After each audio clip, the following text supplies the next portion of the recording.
Ya, nahmaduhu wa nusalli wa nusallimu ala rasulihil karim, amma ba'd.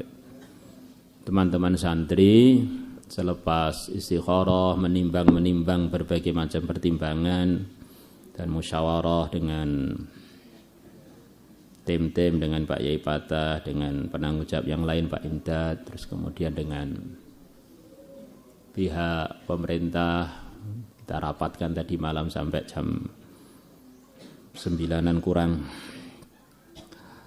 Kesimpulannya, ini kita setiap tahun itu kan ada ujian-ujian yang mungkin berbeda. Untuk tahun ini kita pengen semua santri itu ada kedewasaan di dalam mendengar keputusan yang sebentar lagi akan disampaikan. Karena pertimbangan sebagian wali murid pengen santri itu tetap di pondok, itu lebih aman, lebih ini begitu, pondok dianggap semuanya sehat. Ada sebagian wali murid begitu khawatir, sebagian dan sebagian banyak telepon bagaimana mau diawasi sendiri oleh wali muridnya dan sebagainya. Maka karena pertimbangan itu, semua teman santri, putra maupun putri, diizinkan, diperbolehkan yang tidak ada kendala untuk perpulangan mulai diatur oleh timnya nanti, yang sifatnya perpulangannya tidak serentak dan akan dipulangkan bertahap-tahap mengikut kemudahannya, mulai mungkin besok sampai sebelum Ramadan. Maka yang tidak ada kendala ini artinya luas. Yang tidak ada kendala itu maksudnya kalian harus istikharah pertama. Yang kedua, telepon pada wali muridnya masing-masing, pengen nggak saya ini pulang. Karena setiap daerah sekarang kekhawatirannya berbeda-beda dan kondisinya berbeda-beda. Jadi kita pakai jalan tengah-tengah yang tidak terkendala, wali muridnya siap untuk menerima dan wali muridnya siap untuk mengawasi, itu kita izinkan untuk perpulangan. Yang terkendala, kita terus program di pondok dengan kehati-hatian dan dengan tingkatan istighatsah, dan kita tingkatkan tawakal dan juga ikhtiar zahir kita tingkatkan. Sebagaimana yang telah disampaikan panjang lebar oleh pengurus-pengurus, oleh ustadz-ustadz di komplek masing-masing. Kemudian yang terkendala itu termasuk juga dari yang sekian banyak orang, seribuan santri foreign yang dari 12 negara lebih, itu juga rata-rata anak-anak foreign itu negaranya tidak menerima kepulangan mereka. Maka anak-anak foreign berarti kurang lebihnya, kecuali negara yang khusus, tidak ada perpulangan. Kemudian begitu juga zona-zona merah, yang sementara ini mereka sendiri pemerintahan setempat memang tidak siap untuk menerima. Yaitu seperti daerah Aceh katanya nggak siap menerima. Kemudian daerah Padang nggak siap menerima, kemudian daerah Jambi nggak siap menerima. Keputusan resmi dari pemerintah mereka, semua yang sedang melancong ke luar daerah tidak diterima mudik di kampungnya masing-masing di provinsi-provinsi yang barusan disebutkan, itu setahu kami. Begitu juga yang daerah Jabodetabek, itu kemungkinan besar juga tidak mengizinkan orang-orang dari luar walaupun kita pelajar untuk pulang ke sana.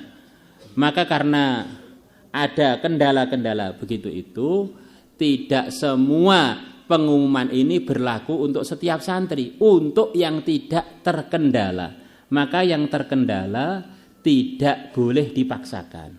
Akhirnya nanti jadi malah nggak sampai ke rumah. Bisa dipahami ya? Ini penting. Jadi kita berharap nanti santri itu dengar begini ini, mikir dengan cerdas, mikir dengan istikharah, saya ini baiknya pulang apa tidak. Karena pelajaran akan terus kita teruskan dengan mengelola teman-teman santri yang tidak pulang. Dan yang pulang arahannya begitu itu hanya daerah-daerah yang tidak terkendala. Kalau daerah yang tidak terkendala lebih banyak, ya ahlan wa sahlan. Kalau yang terkendala lebih sedikit, juga ahlan wa sahlan. Kesimpulannya kami membolehkan, mengizinkan untuk kepulangan dimulai dari besok sampai menjelang Ramadan.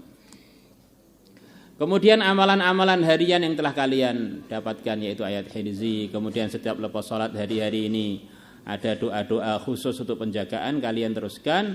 Dan berjemur kalian teruskan. Terus dengan teman-teman renggang-renggang 1 meter atau 10 meter juga ahlan wa sahlan. Nah, itu diteruskan kehati-hatian itu. Terus nanti kalau sampai ke rumah, ini terutama bagi santri-santri yang baru pulang, jangan kaget kalau orang kampungnya kadang-kadang khawatir. Akhirnya kita perlu ngisolasi diri 2 mingguan, 2 Jumatan di rumah, nggak usah keluar kemana-mana, semuanya dikerjakan di rumah. Selepas orang kampung hilang was-wasnya kita baru keluar, ahlan wa sahlan. Keluar pun dibatasi biar kita tidak masuk dalam bahaya-bahaya. Bisa dipahami ya? Karena kemarin ada teman-teman pulang ke rumah di daerah dekat-dekat sini, dianggap dia ini baru safar, pulang ke rumah, begitu masuk masjid, semua orang di masjid lari tunggang langgang karena ini beneran, ini cerita beneran. Nah, gitu. Tadi malam juga ada orang mau pulang ke rumah sehat walafiat, dicek kesehatan sehat walafiat, orang Madiun baru pulang dari negeri jauh, sudah lockdown, sudah periksa ke dokter selengkap semua. Dia telepon keluarganya mau pulang, seluruh keluarganya ngungsi semua dari rumahnya. Istri-istrinya ngungsi. Akhirnya bingung gimana ini kok orang jadi ketakutan semua. Maka kalian harus dewasa, terutama santri-santri yang belum terlalu gede itu, baru gede itu, santri baru gede, santri-santri utara atau santri-santri putri nggak pernah gede, kecil terus, ya itu. Nelpon dulu, jangan pakai baper, tapi pakai kenyataan. Saya ini pulang itu diterima enggak oleh keluarga? Gimana itu? Telepon dulu semuanya. Jadi akhirnya pihak pondok juga enak, semua yang di pondok dengan kesadaran semangat, yang pulang juga memang walinya, kemudian pemerintahan setempat juga bisa menerima dengan sebaik-baiknya. Kita nanti akan koordinasi dengan kepolisian itu untuk bis-bisnya itu bisa sampai ke tempat tujuan tentu saja yang tidak istilahnya sekarang mungkin zona-zona merah itu. Kurang lebih begitu, paham? Kemudian di setiap daerah kondisi kekhawatiran masyarakat itu beda-beda.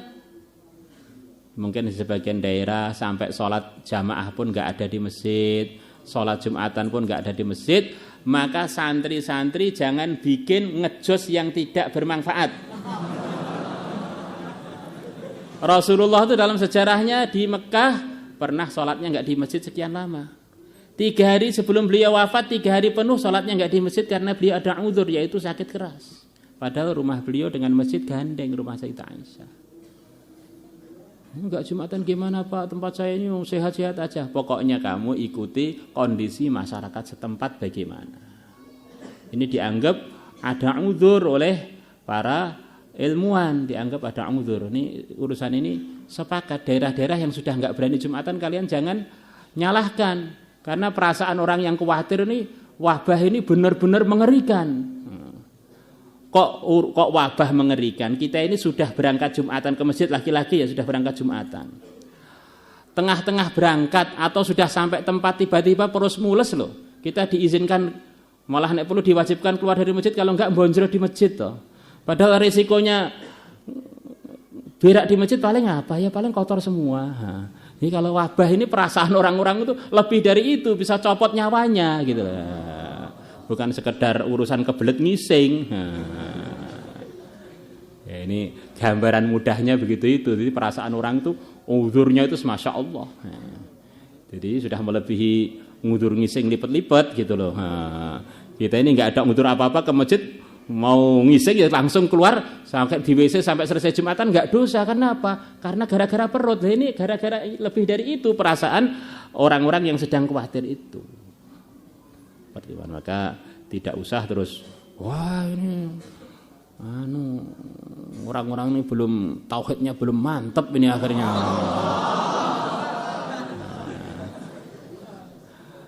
mantep mana melebihi Sayyidul Anbiya, arahan Sayyidul Anbiya, idza sami'tum fil ardi waba'an fala taqdumu ilaiha wa idza antum fiha fala takhruju minha wa kama ja'a fil hadits. Kalau kalian mendengar di satu daerah ada wabah penyakit di sana, janganlah ke sana, yang sudah di sana janganlah keluar dari sana. Yang mana ini jadi dalilnya para ilmuwan Islam, dalilnya mengisolasi diri begitu itu biar tidak saling secara asbab saling tular menularkan. Jadi yang ngajari lockdown itu justru Rasulullah sendiri. Pimpinannya orang yang bertauhid.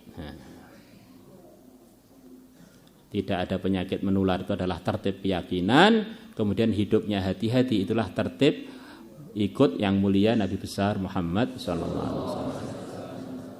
Kemudian mengenai gerak-gerak di tempat kita bagaimana? Ini sudah arahan dari pusat. Geraknya adalah dengan gerak yang tidak intiqali. Telepon bisa, surat bisa, doa bisa, taklim dengan keluarga bisa. Karena perkara itu kalau kondisinya bisa kita begitu itu, yang tidak kena fitnah, maka itu sudah sempurna. Seperti Nabi mulai diutus, ya agama itu sudah sempurna. Kondisinya di Mekah begitu itu, agama sempurna, ya begitu itu menurut kondisi Mekah. Orang nggak ada air, nggak ada apa, tayamum itu adalah agama sempurna. Orang nggak mampu sholat dengan berdiri, sholat dengan duduk, itulah sholat sempurna. Dan seterusnya, dan seterusnya.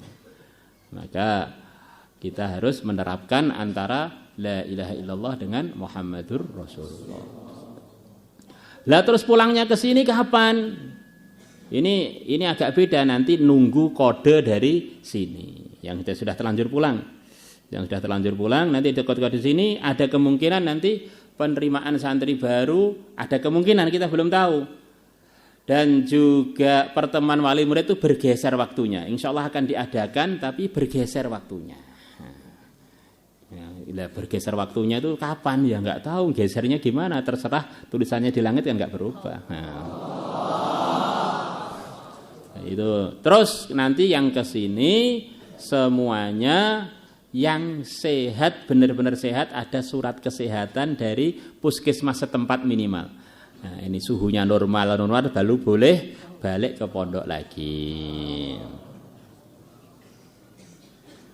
Bagi teman-teman yang merasa pulang tuh nggak perlu, malah khawatir, ya nggak usah maksakan diri, nggak ada kewajiban pulang juga nggak ada. Nah, jadi ini kurang lebih sedengan begitu itu keputusan-keputusan yang telah dimusyawarahkan tadi pagi, kemarin malam.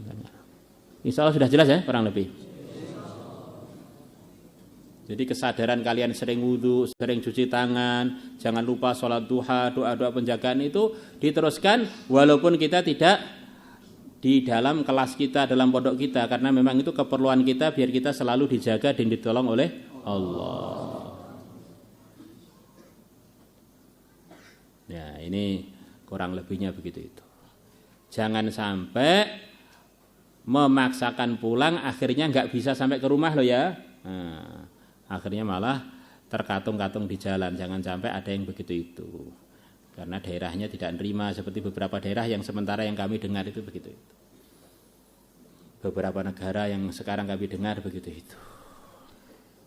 Yang di sini nanti tarawih, yang di sini nanti ngaji seperti biasa, dengan kita tambah lagi ke hati-hatiannya, kita renggang-renggangkan mungkin. Softnya itu kalau perlu ya kita renggangkan. Lah kok direnggangkan Pak, ini kalau nggak ada fadilahnya jamaah berarti Anda coba ngaji fikihnya itu ditekuni lagi. Orang itu nggak ada uzur, jarak antara soft terakhir dengan dia 300 dirok itu loh, sholatnya sah. Itu nggak ada uzur. Bagaimana kalau uzurnya wabah, uzurnya ini, uzurnya itu?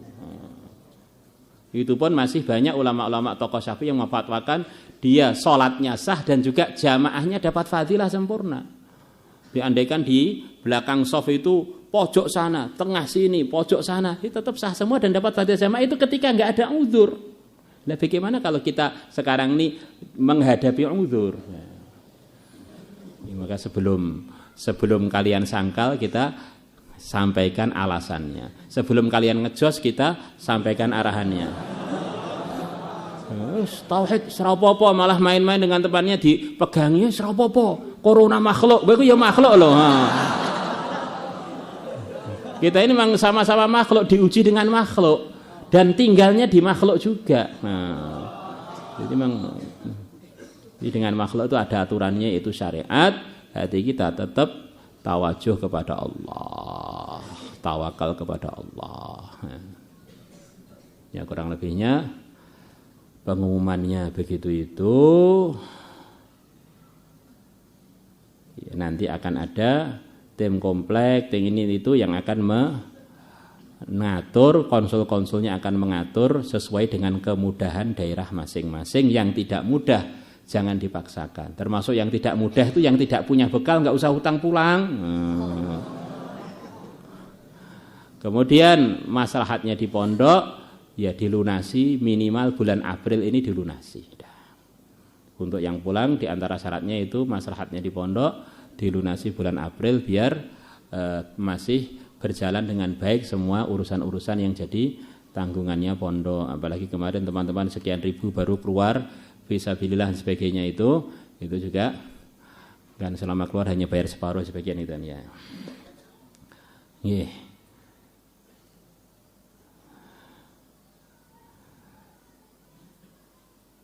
Kemudian nanti sampai ke rumah, kehati-hatiannya nggak usah salaman dengan orang tua. Darurat. Selepas 14 hari baru salaman.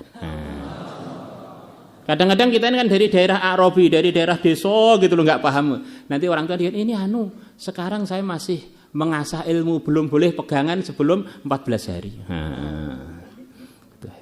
Biar benar-benar kita selamat, orang tua kita selamat.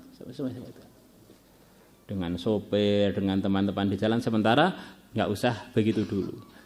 Kan sunnah itu sempurnanya assalamualaikum, salam, kemudian musafahah. Sempurnanya ini sudah bagian dari sunnah adalah salam. Salamannya ditunda karena ada yang wajib yang perlu kita kerjakan, yaitu kehati-hatian menjaga diri kita dari hal-hal yang mandorot. Yang mandoratnya itu sekarang nggak tampak di mana letaknya, itu nggak tampak, maka kita hati-hati aja. Gimana? Insyaallah? Insyaallah. Karena kadang-kadang orang Indonesia itu baperan, terbawa perasaan, apalagi santri-santri sebagian daerah itu memang perasaannya lebih maju daripada kehati-hatian. Nanti kadang-kadang di rumah sudah disambut ibunya di itu atau disambut ayahnya. Terus di Pondok Putri mungkin sebagian dijemput orang tuanya, sementara ditunda dulu salamannya. Nah, salaman dengan dadanya masing-masing dah. Ini kehati-hatiannya begitu, dah. Orang hati-hati itu bagus biar santri ini juga jadi contoh untuk dirinya dan untuk masyarakatnya. Mondok di Magetan ternyata ngajarkan hakikat dan syariat, bukan ngajarkan ngejos tok, enggak ada syariatnya atau syariat tok, enggak ada tauhidnya, tidak begitu. Itu semuanya dikerjakan dengan baik, akhirnya agama Islam terwujudkan di dalam kehidupan, akhirnya jadi indah, akhirnya dapat hidayah dan jadi asbab hidayah. Begitu? Nah, ya kalian mulai lepas ini bisa telepon pada orang tuanya, saya ini kepulangannya diharapkan enggak sih? Nah. Penting itu, harus terus terang, jangan maksa ayahnya, jangan maksa ibunya, apa adanya. Kira-kira mengkhawatirkan enggak kepulangan saya ini, Pak, Bu? Nah, nanti malah merepotkan enggak, orang kampung bisa menerima kami enggak, yang saya seperti itu. Untuk kehati-hatian semuanya. Assalamualaikum warahmatullahi wabarakatuh. Salatullah